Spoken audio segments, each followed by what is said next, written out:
Hey gamers, Maniac here with GameAccess.net with an all-new camera. Now you're probably wondering, didn't I just get a new camera? And the answer is yes. And while I am quite happy with my new camera previously, the fact that it was shooting at such higher resolution gave it a problem of all the files that I was working with basically had enormous file sizes. Over time, basically, I simply just ran out of space, and since space is a premium, and I just don't have the funds right now to make file storage upgrades just at this moment. I decided to instead get a camera that could, or use a separate camera that would have smaller file sizes. This would mean that with smaller file sizes, I could upload, videos faster, that sort of thing, basically. Now, I will continue to use my great camera for things like major events like Halo Outpost Discovery, which is coming up this summer, and I'm really looking forward to. But we're not going to be. I'm not going to be using it for like simpler videos like this. I may just continue to use this particular camera. If you have any questions about the quality or anything like that, just feel free to send me a message. I'm pretty certain these are just going to be uploaded in 720, and that'll be the end of it. There's no major demand for videos like this to have a high resolution.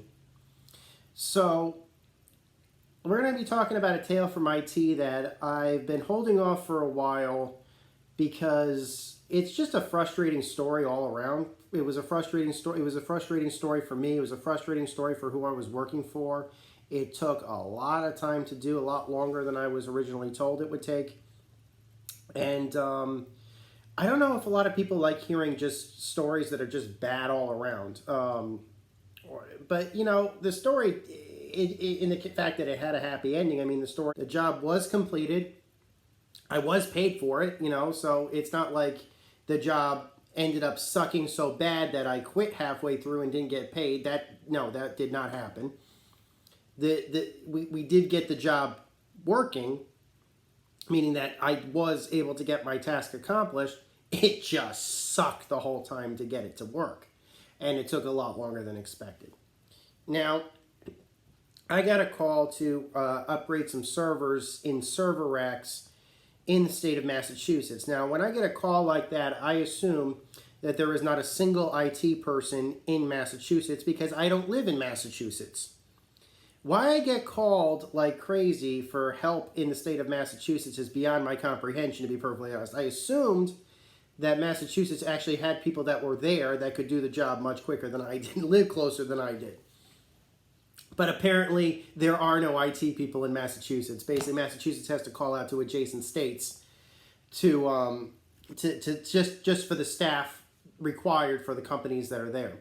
Go figure. So I get a call basically because they need a server upgrade. Now, I'm familiar with the theories of server upgrades up until this point.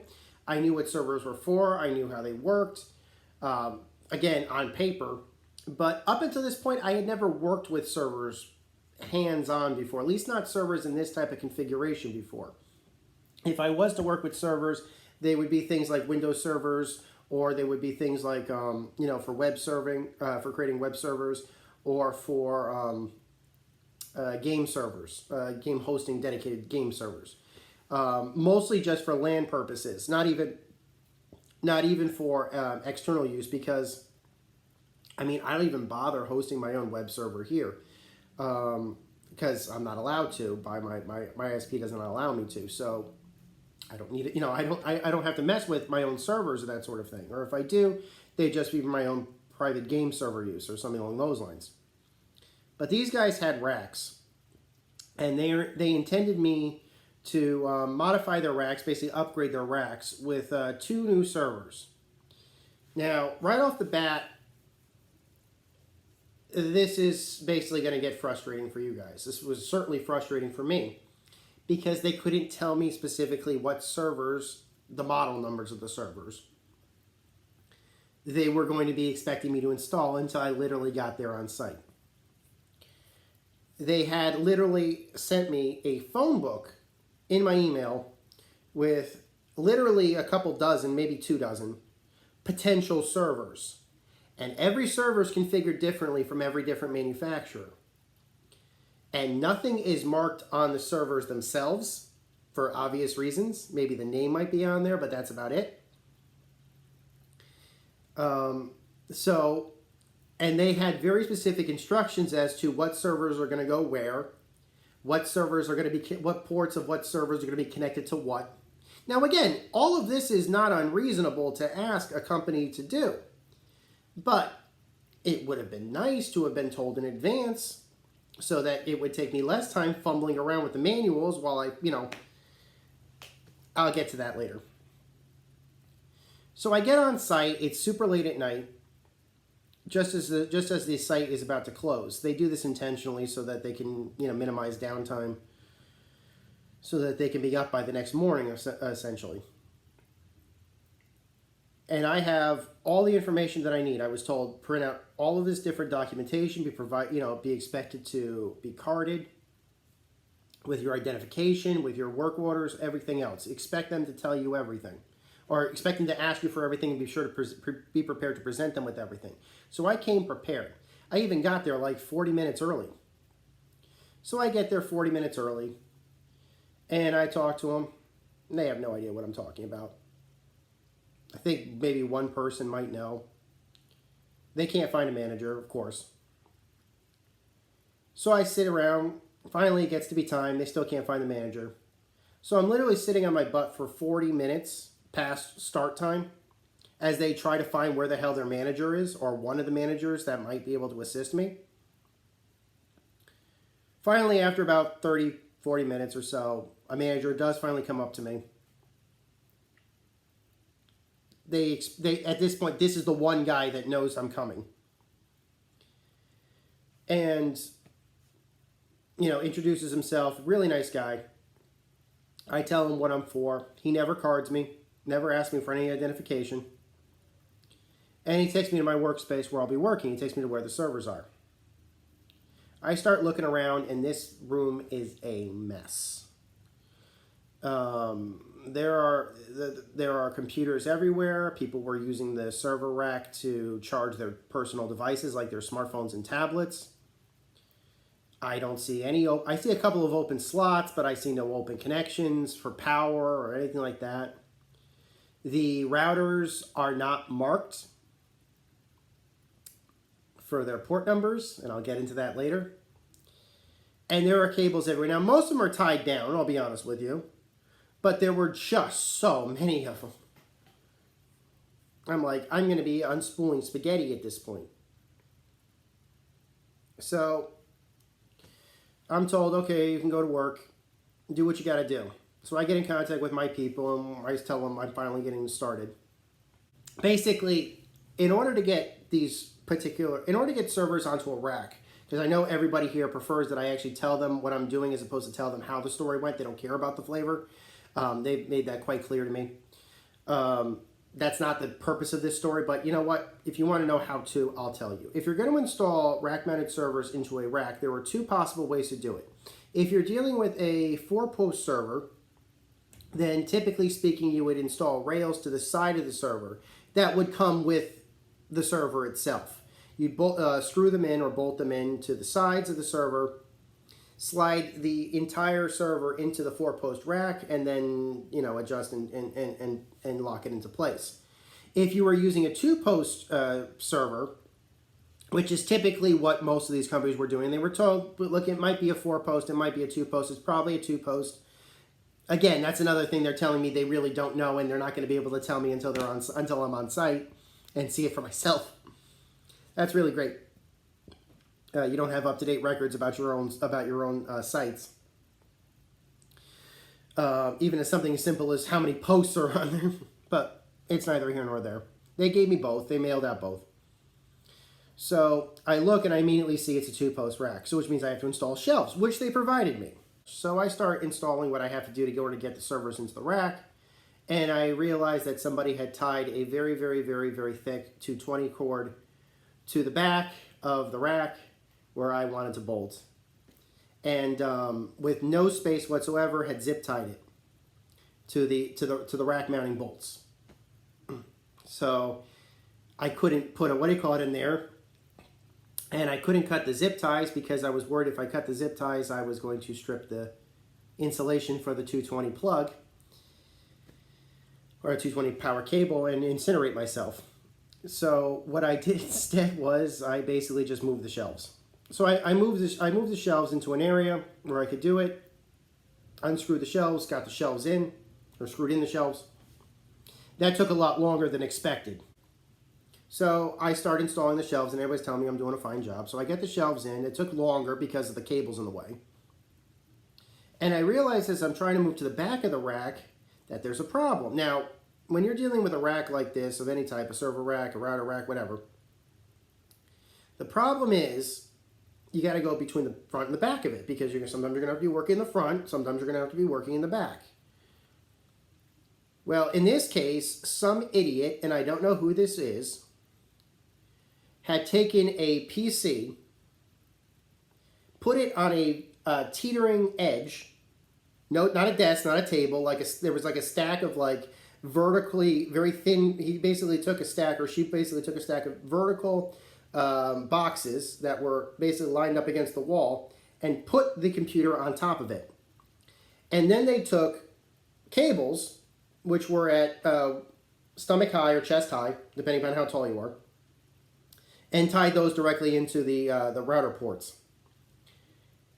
If I was not paying attention, and I'm not a short guy, so like if I'm standing up, like this was like right around here or so, and I wasn't paying attention, the slightest pressure on that cable that is literally just draped between going back and forth between the front and the back of the rack would cause not only that computer to teeter over, it would basically cause that entire stack of boxes to teeter over with it and probably smash what was likely a very important computer used for inventory.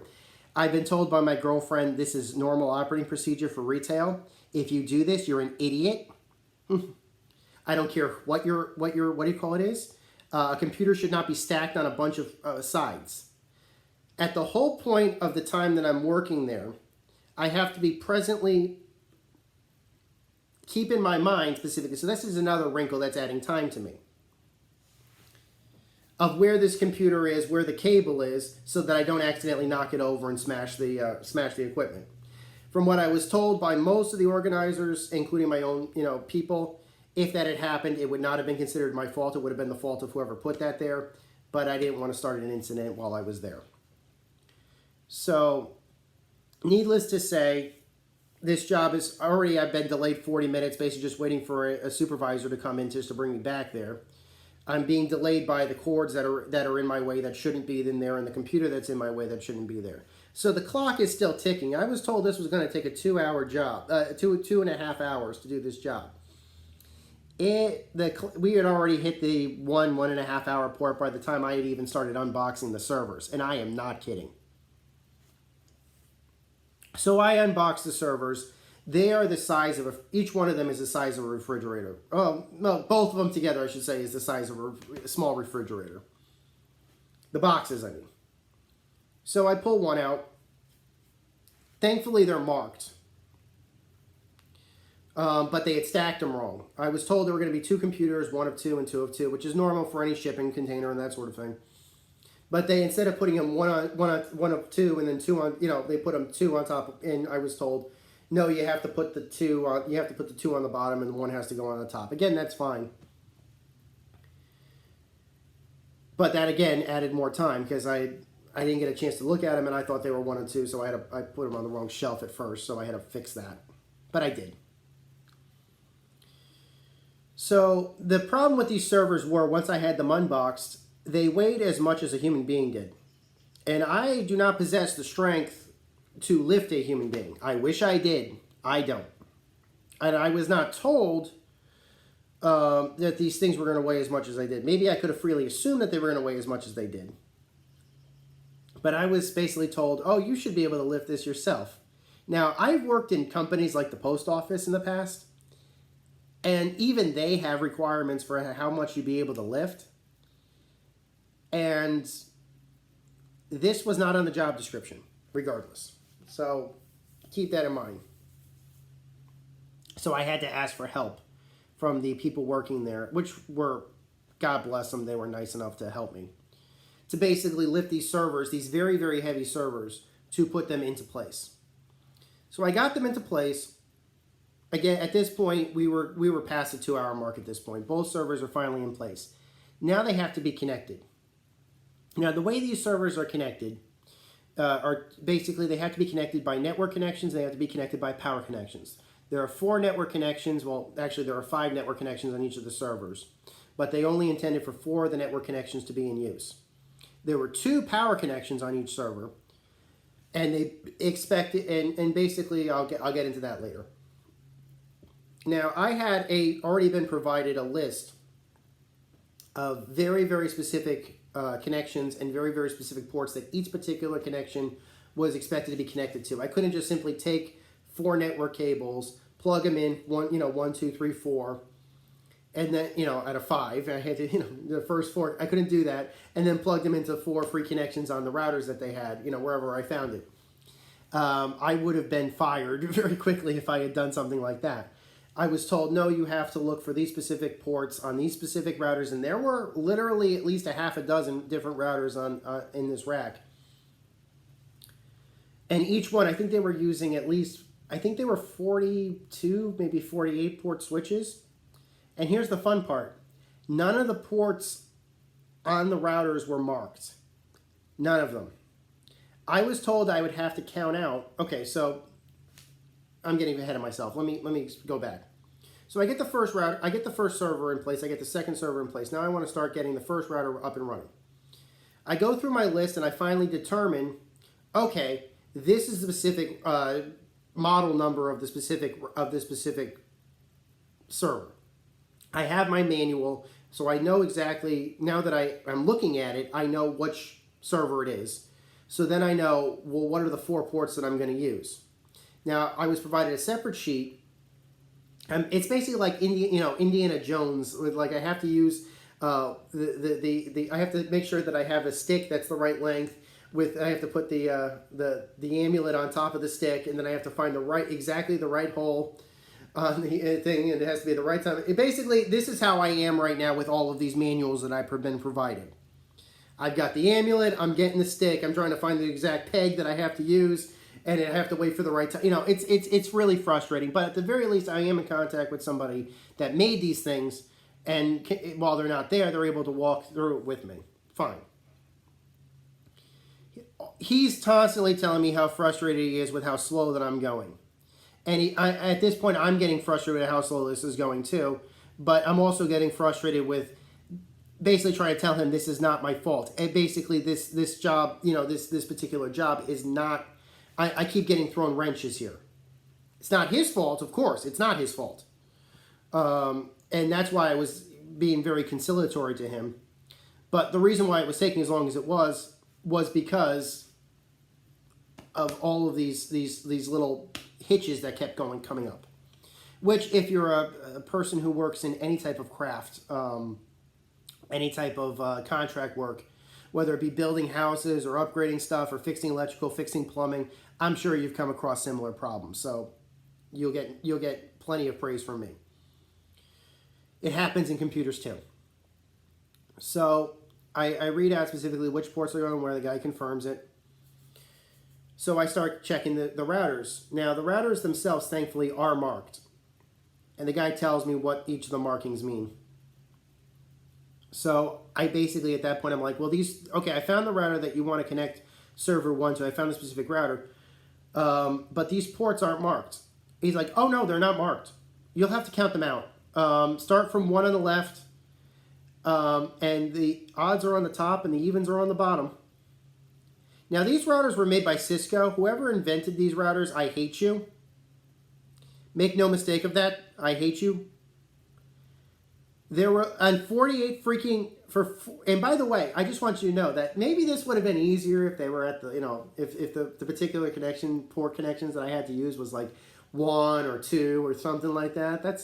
No, these were in towards the end of the middle. This was like past the middle point. These are like in the 30s. So that's great. So I have to literally go 1, 3, 4, 1, 3, 5, hoping that I don't miscount. So I'm trying to be meticulous because all of these routers are full of connections. And I'm worried that if I put one of these connections wrong, and by the way, the guy on the other end of the phone said, oh, you're not going to be that guy yesterday that talked to me that said, that basically just started pulling stuff haphazardly, are you? And I'm like, nope, I'm not going to do that. I'm going to be double sure. So I start. I finally start counting out the connections and I start pulling the connections. Of course, I was told there's the ports. First, I was told the ports were deactivated. For the first router, they were. I was also told those ports were supposed to be empty. They weren't. So there were cables on there, and at this point, the clock is getting late. So what I had to do was I had to basically pull the connections that were on there, snake, connections, and basically weave the Ethernet cable through that I had received to basically get it through that it was nice enough to move it through to move it through the server rack to a point where the cables weren't drooping or anything like that. That was frustrating. Especially given the fact that I had to go from front to back to front to back, and I had to do this 4 times just for one server. So I had to count out so imagine just how long this is taking. I got to count out manually, 1, 3, 5. I had to count odds since I was in first grade. But hey, at the very least, I have said at least your elementary school education will get you through IT. Nothing else will, but at least remember your elementary school education at most. I haven't had to count odds since I was in first grade. 1, 3, 5, 7. Finally, I get to the connection. I pull the connection that's on there. Again, I can check that there's no activity on it. And I do this 4 times for 4 connections. I double check everything. They told me connect the router connections first. Fine. I get to the second thing. I start counting out. I have to go to a separate router, which is fine. We have to go to a separate router. We determine which one's the separate router, which one's the correct one. And I start counting out on that one. And again, there's cables connected to it, but at this point I can see activity on one of the router connections. And I say, what's this? He's like, that's the port you should be on. I said, yeah, there's activity on it. He's like, there's not supposed to be. Look, you can tell, and finally at this point I'm starting to lose my cool. At this point we're like 3-4 hours in. And I said, look, you can tell me what is and what isn't on paper. I'm telling you what's there. There is activity on this. So finally, he opens up whatever it is that he's using to monitor me. And he's like, yes, there is. And finally, I'm like, so he's like, what are you going to do about it? I'm like, that's up to you. That's your call. So finally I said to him, he finally says to me, move it to a different connection. I said, okay, which we did. That took an extra couple minutes for him to make that decision. But, so again, this is more time. And it's late at this point. At this point, it's past midnight. And I've got to drive home 2.5 hours. And we're not done yet. So I pull the connections, I move the connection over. I start connecting the connections there. That takes another 30 or so minutes to get all the connections through. We do it. So at this point, both of the servers are connected to the proper ports. I was triple checking everything, so I knew that everything was correct. All the ports were at the right positions. All the ports were connected to the right Ethernet connections on the servers. And now we had to look for power. Now the rules for power were, at least for these servers, was that each one of them had a redundant power supply. So there were 2 power supplies on each server. Each of them were like 750 watts. Maybe you guys with computers might know redundant power supplies or something like that, but it's pretty common in servers. So for the rules that I was given were that I was going to basically have like 2 plugs per system. So basically there were 4 power connections. Now I could connect 2 different servers to the same power strip that was on the rack, but I couldn't connect the same server, basically 2 power supplies from the same server onto the same power strip. I had to use at least 2, as many, between 2 to 4 essentially, power strips in order to make this thing work. Now, as I said before, people were using this the power connections on this server rack to basically power things as trivial as their own personal tablets and smartphones. The computer that was illegally connected to this server rack was connected to one of these to a power strip that was plugged into one of the power strips, which is even smarter. And there were no connections in the ceiling; those were all 220, so I couldn't plug directly into the ceiling. So essentially, all the power strips in this thing were full. So I start looking. At this point, it's going on 1 in the morning. I start plugging the cords into the back of the servers. and I start checking for connections. I find 2 open connections. I think I found maybe 2, maybe 3 open connections. 2 on one particular power strip that were open, and third on another power strip across on the other side of the rack. So guy tells me, he's like, you have to connect the same server to, you can't connect the same server to the same strip, but you can connect 2 separate servers to the same strip. So I said, okay. So I plug in the first power strip. I plug the first and second server into the first power strip. I take the first server, I plug the power into it, and I plug it into the separate power strip that's on the other side of the rack. So we're making progress. But at this point, all the connections are full. All the power connections are full. So I can't plug in that second connection for the second server. So I start checking the floor. And I look for, just like with any computer, I figured, maybe these guys are using, extension cords and things like that. Maybe there's an extension cord on the floor or something like that that's not connected to anything that might still be, hooked into the rack. I should be able to pull that. And the guy told me there should, there's nothing in there that should be. So if there's anything that's unplugged, it's basically just an open extension cord. I can just pull that. And so finally I check the floor. I find it basically just an extension cord just dangling there. I trace it back up to where it is on the rack. I pull it. Again, it's just an extension cord, so it's not powering anything. I didn't break anything. And then I plug the second power connection for the second strip in there. I hear it hum, which means I know that they're getting power. At this point, it's 1 in the morning. Guy tells me, fire it up. We've gone on 5 hours at this point. I do. Power both of them up. They just start going into a test mode. They start blinking like crazy. Guy tells me, I say to him, I sit down for the first time all night. I've been on my feet. I finally sit down as I'm waiting for these things to go through their test patterns. And finally I said, are all the correct ports connected to the correct machines? And he says yes. At this point, I'm just sitting waiting for him to go through. At this point, I'm ready to clear out. He's like, you're done. Go home. Okay. I take my pictures. I try to submit them. I can't. I figure, okay, I'll submit them in the morning. I pack up. Try to get out of the store. I don't know this place. I leave. I head home 2.5 hours. I don't get home until about 3:30, maybe 4 in the morning. But the job was done. The next morning, I emailed my people and I gave them the pictures that they wanted. They wanted photographs. Fine. I had a camera. It's no big deal. Getting it to them, took an extra step, but it's not the end of the world. And that's basically, and so that job was over. Now, I didn't make any friends doing that job. The guy on the other end of the phone that I was talking to must have been really frustrated with me, but he had to understand that there were hiccups.